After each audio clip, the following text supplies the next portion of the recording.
Yes, good morning. Dito tayo sa Bitadton, Kulasi. Ito yung scene niya at 6 o'clock in the morning. Yan. Narinig mo yung breeze, yung ocean, sea waves. Tapos from sea waves, ganun din, narinig mo rin itong flow ng river. Yan. Sobrang clear ng water. No? Sobrang linis ng water from the river. Yan. So gaganda ng mga rocks dito. May nakita ko kaninang ito example ng rock.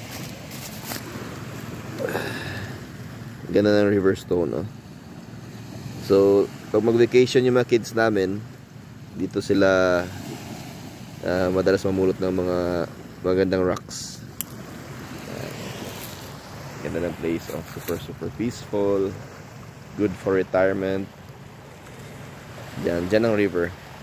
Papunta doon sa loob.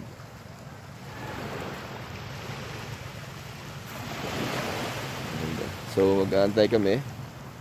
Around 7 o'clock siguro 1 hour or 40 minutes. May mga fishing boats yan darating. So we'll buy fresh fish for breakfast. Super ganda ng place. You will love it.